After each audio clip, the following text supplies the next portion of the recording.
So, hello everyone. Today I have with me Dr. Dheeraj Pandey. So, Dr. Dheeraj is a DAMS FMG student. He is a student from DAMS Bishkek Center and he has passed this year's MCI screening with flying colors. So, धीरज कैसा लग रहा है आज और कैसा लग रहा था जब वो रिजल्ट आया था उस दिन? सर बहुत उस दिन तो बहुत खुशी मिला था सर। वो इमोशनल मोमेंट हो गया था सर उस दिन, मेरे और मेरे फैमिली के लिए सर पूरा। और सर अनबिलीवेबल रिजल्ट सर, मतलब ऐसा ऐसा मैं सोचा भी नहीं था कभी सर। कैसा लगा, मतलब जैसे मुझे थोड़ा बताओ, क्योंकि मैं चाहता हूँ ये बात ना हम हाईलाइट भी करें और आने वाले बच्चों के लिए भी, कि जब हम ये एफएमजी एग्जाम के अंदर, एमसीआई का जो एग्जाम रहता है उसके अंदर जब हम बढ़िया मार्क्स से पास होते हैं तो हमारे से ज्यादा खुशी हमारे परिवार के लिए रहती है, क्योंकि उन्होंने भी वो जर्नी में उतना स्ट्रेस जितना आपने 5 साल बहुत रहा उनके पास भी रहता है। तो कुछ थोड़ा बताएं उस बारे में, कैसा मम्मी को कैसा रहा, पापा ने कैसे कहा, कैसा लगा उसे? सर, जब सर मुझे तो एक सर ट्रस्ट ही नहीं हो रहा था सर। बार बार मैं रोल नंबर ही चेक कर रहा था सर कि ये सच है कि नहीं। लेकिन फिर सर मैं चेक किया, फिर मैं मेरे मम्मी को फोन किया, तो फिर मम्मी से प्रणाम किया तो मम्मी बोली कि बेटा क्या हुआ। मैं बोला माँ मैं पास हो गया।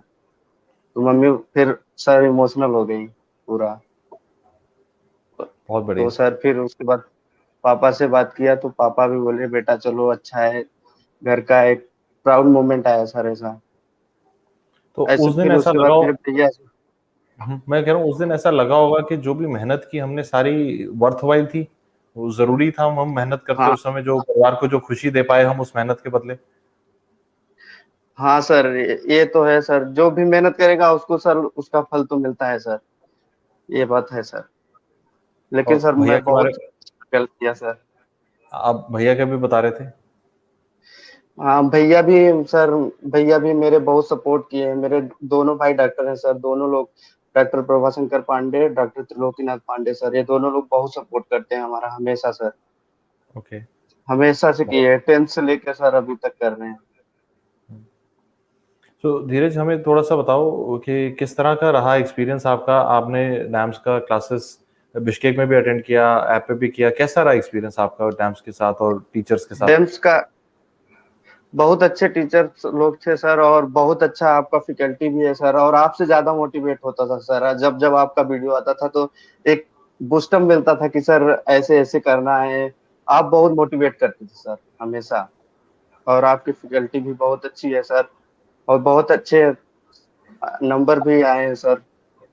ऐसा फिर सर मुझे लग रहा था कि मैं सही जा रहा हूँ सर। और आप बार बार बीच बीच में बूस्ट भी करते थे कि एमसीक्यू टोटल बार बार करते रहो, हमेशा बार बार करते रहो कि मतलब सर प्रैक्टिस के लिए अच्छा लग रहा था सर। तो थोड़ा सा हमें थोड़ा स्ट्रेटेजी के बारे में अपना बताओ बेटा, कि आपका जैसे सर आखिरी 6 महीने में कैसे आप अपने टाइम को डिवाइड करते थे, कितना नोट्स को रिवाइज सर करते थे, जैसे कितना? मैं सर, जैसे बहुत लोग हैं सर वो नाइट में बैठते हैं, मैं नाइट में नहीं बैठता था सर। मैं मॉर्निंग 5 o'clock वहाँ पहुँचता था लाइब्रेरी। उसके बाद और उसके बाद सर जैसे कि मैं अपना सेटअप किया था सर कि ये सब्जेक्ट इस टाइम से इस टाइम तक पढ़ना है। जैसे मैं एनाटॉमी सुबह 12 बजे से पढ़ता था सर, और उसके बाद पूरा 5 बजे तक वो एनाटॉमी पढ़ता था। 2 सब्जेक्ट डिवाइड कर लिया था सर, क्योंकि सर एक सब्जेक्ट पढ़ते पढ़ते बोर हो जाते हैं सर। इसलिए 2 सब्जेक्ट डिवाइड किया था सर, कि जैसे एनाटॉमी के साथ फिजियो, और उसके बाद फार्मा पैथो और मेडिसिन, ऐसे में करके पढ़ता था सर। तो सर मुझे मतलब कि, और मैं वीक में एक टेस्ट रखा था सर, जैसे कि संडे संडे में टेस्ट 300 का मॉक टेस्ट देता था। उसमें अच्छे नंबर आते थे सर। और वही वही उसी पैटर्न से मैं पूरा अपना 6 मंथ किया सर। बहुत बढ़िया। आई थिंक कई चीजें हैं जो मुझे लगता है आने वाले जो बच्चे होंगे वो इससे सीख सकते हैं, कि उसने शुरू से ही एक अपने अंदर एक डिसिप्लिन भी रखा कि हर हफ्ते में एक आधा टेस्ट भी देना, और अगर एक सब्जेक्ट से लगता है कि बोर हो रहे हैं तो 2 सब्जेक्ट कर लेते थे। तो ये भी एक अच्छी स्ट्रैटेजी है, और मुझे लगता है बहुत सारे बच्चे इसको फॉलो भी कर सकते हैं, कि जब हम पढ़ रहे होते हैं तो एक बड़ा सब्जेक्ट एक छोटा सब्जेक्ट साथ में भी कर सकते हैं। जैसे मेडिसिन कर रहे हैं तो साथ में डर्मा कर लिए, क्योंकि कई बार क्या होता है, हाँ बड़ा सब्जेक्ट एक पूरा दिन हम करते हैं तो मुश्किल होता है।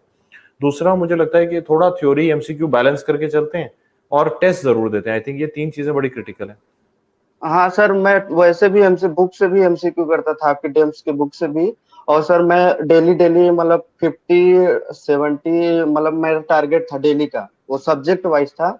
और जो मैं संडे संडे करता था वो 300 का था, वो सारे सब्जेक्ट का था सर। बहुत अच्छा है। तो कभी ऐसा बीच में ऐसा लगा था कि मतलब हो पाएगा नहीं हो पाएगा, मतलब ये जर्नी किस तरह से सर रही, कब मतलब बहुत माइंडसेट कैसा? बहुत सर, मतलब सर ऐसा बहुत डिमोटिवेट होता था सर, लेकिन फिर मैं आपका वीडियो स्टार्ट कर लेता था, फिर उससे मुझे बूस्टअप मिलता था, फिर मैं स्टार्ट करता था सर। तो फिर मुझे एक नया मतलब एनर्जी टाइप में मिलता था सर कि नहीं आपको करना है करना है सर, ऐसे ही मेरे उसमें माइंड में चल रहा था पूरा सर। कुछ और थोड़ा सा बताओ इस बारे में, जैसे जो लोग आज आपको सुन रहे होंगे ना बच्चे, उन सबके मन में ना ये इस तरह के क्वेश्चंस होंगे कि यार ये एफएमजी एग्जाम हम कर पाएंगे कि नहीं कर पाएंगे, क्योंकि आज हमें पता है, हमने रिसेंटली देखा एक आरटीआई के रिप्लाई में कि एनएमसी ने कहा कि 2023 में नेक्स्ट होगा। तो नेक्स्ट आने के बाद तो इंडियन ग्रेजुएट के लिए भी लाइसेंसिंग एग्जाम होगा, फॉरेन ग्रेजुएट के लिए भी, सबके लिए कॉमन हो जाएगा। लेकिन अभी एक साल है जहां पे एमसीआई का ये वाला जो एग्जाम है ये पैटर्न में चलेगा अभी, यानी दिसंबर में भी होगा और उसके बाद जून में भी रहेगा, और हो सकता है अगला दिसंबर भी रहे और उसके बाद ये शिफ्ट हो। तो जो बच्चे ने अभी दिसंबर में पेपर देना है उनके लिए कुछ कहना चाहते हैं, जो बच्चे इस बार नहीं कर पाए या वो बॉर्डर लाइन से उनका स्कोर पीछे रह गया, तो कुछ कहना चाहते हो जिनसे उन्हें लगे कि हाँ यार ये पॉसिबिलिटी है? हाँ सर, पहले के अपेक्षा अभी एग्जाम चेंज हो चुका है सर। पहले ऑनलाइनर आते थे, अभी क्लिनिकल टाइप में आने लगे हैं सर। अभी वो कॉन्सेप्ट पूछ रहे हैं पूरा सर। अगर आपका कॉन्सेप्ट क्लियर है तभी एग्जाम हो पाएगा सर। तो अभी आपको क्या करना है सर, टेस्ट मस्ट है सर, आप टेस्ट आपको देना ही देना है, नहीं तो फिर नहीं हो पाएगा। क्योंकि सर हम लोग बहुत सारे ऐसे लोग हैं जो सर केवल नोट्स ही रीड करते हैं और वो एमसीक्यू नहीं लगाते हैं सर। लेकिन हम लोग का जो एग्जाम है उसमें तो एमसीक्यू मस्ट है सर, आपको एमसीक्यू करना ही करना है। तो सर इसमें वो अपना एमसीक्यू भी दे करें और ये भी नोट्स भी पढ़े, दोनों को मैनेज करके चलेंगे तब हो जाएगा सर। पूरा चेंज हो चुका है अब एमसीआई सर, पहले जैसा नहीं रहा सर। पहले जैसे ऑनलाइनर क्वेश्चन आते थे ना सर, अभी ऑनलाइनर वो नहीं पूछते हैं, अभी तो डायरेक्ट क्लिनिकल पूरा सिनेरियो देते हैं, लास्ट के पॉइंट में रहता है आंसर पूरा। जब इस बार मैं एग्जाम दिया तो देखा पूरा लास्ट टाइम में वो जो लास्ट एक दो वर्ड ऐसे मिले, इसी से मैं क्लिक कर पाता था सर, नहीं तो मुझे पता ही नहीं चल रहा था वो क्वेश्चन पूछना क्या चाह रहा है सर। और पूरा के पूरे क्लिनिकल थे इस बार सर। धीरज, थोड़ा सा पेपर वन पेपर टू के बारे में और बताएं कि कैसे इस बार के पेपर वन में क्या आपको लगा, पेपर टू में क्या लगा, किस सब्जेक्ट पे ज्यादा जोर था, इमेजेस कितनी थी सर पेपर पहले में, थोड़ा सा पहले जैसे सर जो बच्चा दिसंबर के लिए गाइड हो पाए। अप्रोक्स इमेज तो अप्रोक्स 60 थे सर। पहले के सर पहले क्या था सर कि पहले जैसे पेपर वन में सर एनाटॉमी फिजियो बायोकेमिस्ट्री ऐसे देते थे। अभी वो सारा चेंज हो गया सिस्टम। अभी क्या है कि कोई भी सब्जेक्ट कहीं भी पेपर में आ रहा है, आप नहीं डिसाइड नहीं कर सकते हैं कि पहला आपको रीड करना है पहले पेपर के लिए और सेकेंड रीड करना है, ऐसा कुछ सिस्टम हम नहीं रहा सर। अब क्या आ गया सर इसमें, इस पहले पेपर में बहुत ज्यादा सर मेडिसिन क्वेश्चन थे, मेडिसिन से और पैथो से और ये फार्मा, मतलब सारे मिक्स टाइप के थे सर। जैसे कि पूरा एकदम मेडिसिन टाइप में थे ना सर, पूरा सारे सब्जेक्ट को मिक्स कर देते थे। तो वो आपको आपका कंसेप्ट क्लियर होगा तभी आप उस क्वेश्चन को पकड़ पाएंगे सर, ऐसा सिस्टम कर दिए हैं। और मुझे तो सर, मैं तो सारा सब्जेक्ट इस बार पूरा अच्छे से रेडी करके गया था सर पूरा।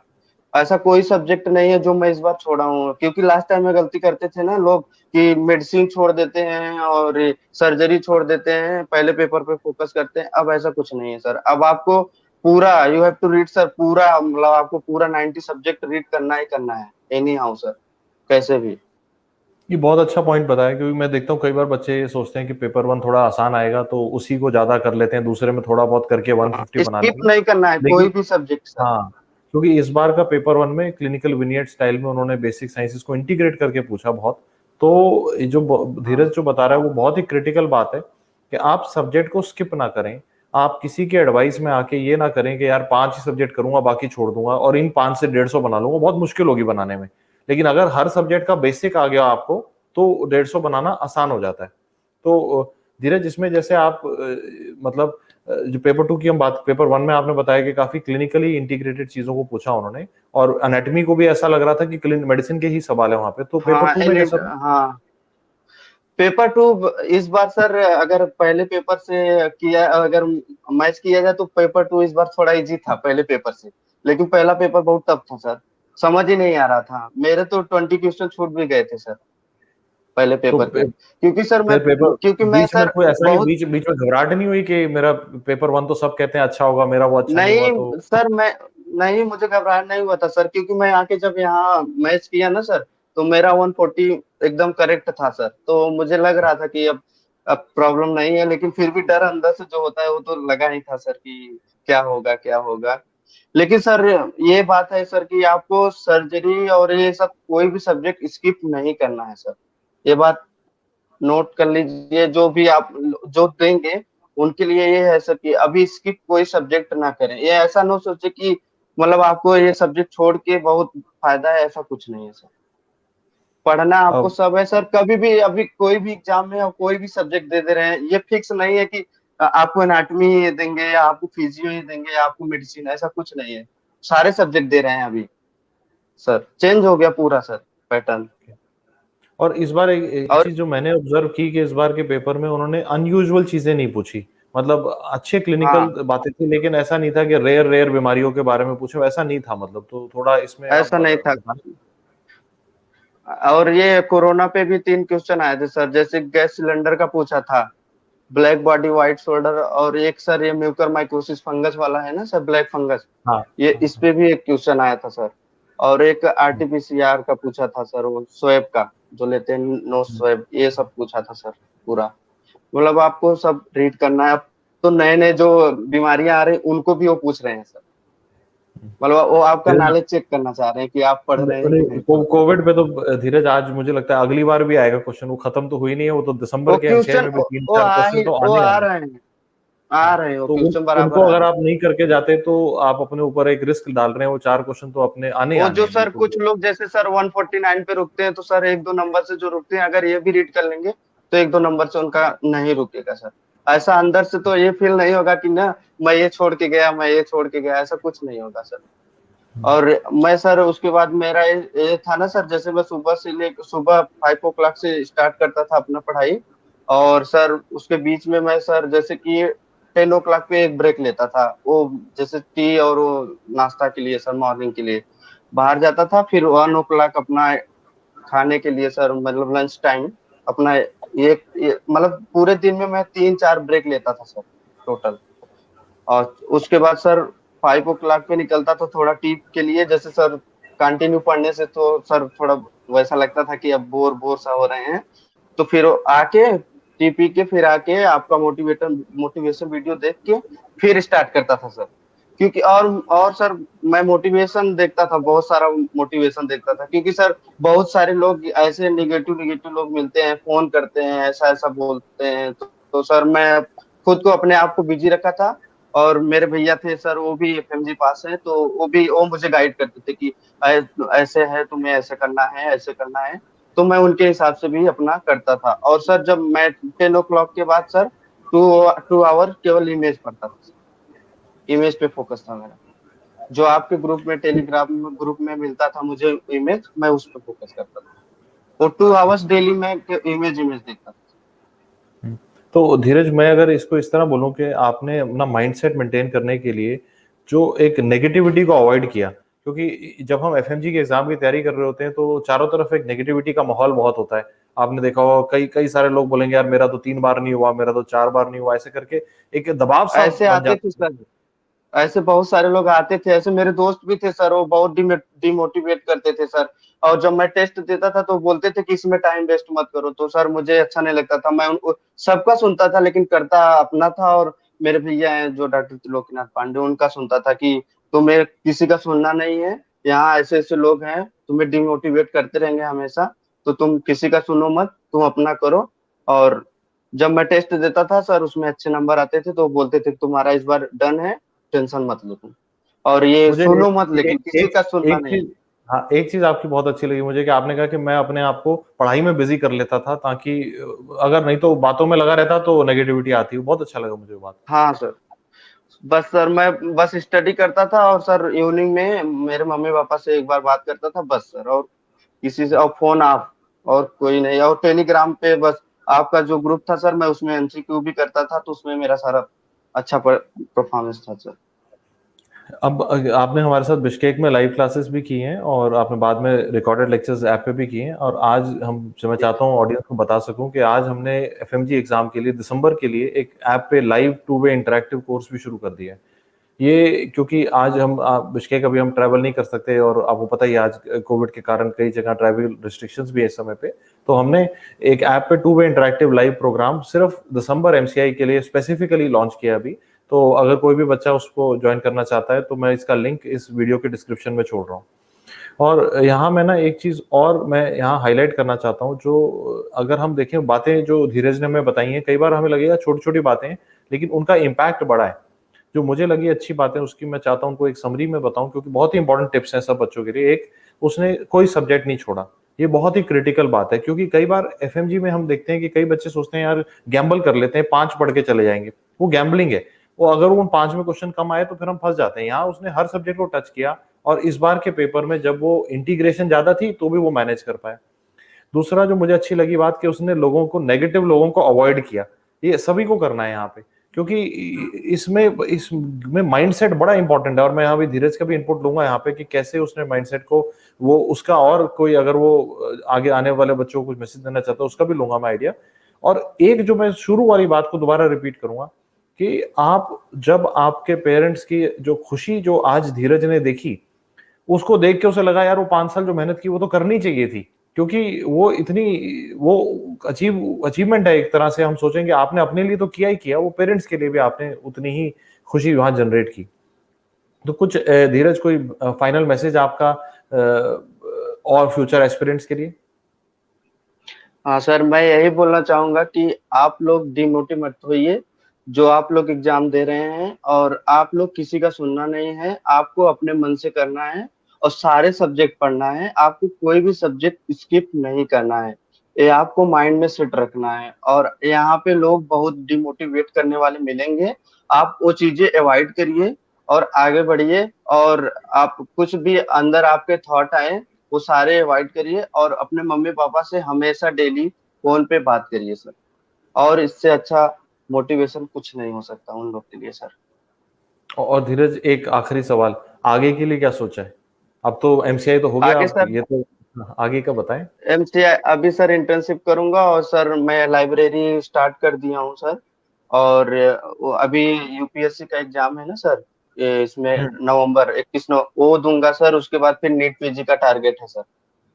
बिल्कुल ठीक है ना। और यही मैं एक आखिरी नोट के साथ मैं आज के इंटरव्यू को यहाँ क्लोज करना चाहूंगा, क्योंकि आप देखें कि अगर आज आप भी एक एफएमजी हैं जिन्हें इस दिसंबर का एग्जाम देना है, तो आप सोचो कि कैसे आज धीरज के लिए अगला एवेन्यू खुल गया है। आज वो एमसीआई का चैप्टर खत्म हो गया, अब वो आगे की सोच रहा है कि मैं यूपीएससी के एग्जाम में कैसे करूंगा, नीट पीजी में कैसे करूंगा, और ये आपके लिए भी खुल सकता है। तो एक डेडिकेटेड एफर्ट चाहिए।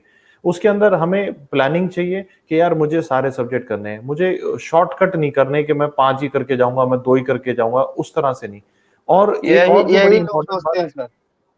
हाँ, यही लोग सेट एक, करते हैं माइंड में कि हाँ, 8 सब्जेक्ट पढ़ना है, 10 सब्जेक्ट पढ़ के जाएंगे, पास हो जाएंगे। ऐसे लोग मिलते भी हैं, बोल देते हैं कि आप इतने सब्जेक्ट पढ़ के जाना, आपका हो जाएगा। और फिर बाद में फिर आके फिर यही फिर स्टार्ट करते हैं, तो सर 6 मंथ तो वो बेकार हो जाता है ना सर, अच्छा नहीं लगता। उस 6 महीने ऐसा में नहीं बेकार करना है होने के किसी साथ को। साथ ना, उस 6 महीने में टाइम डिमोरलाइजेशन वेस्ट भी होता बहुत हो है। जाती है।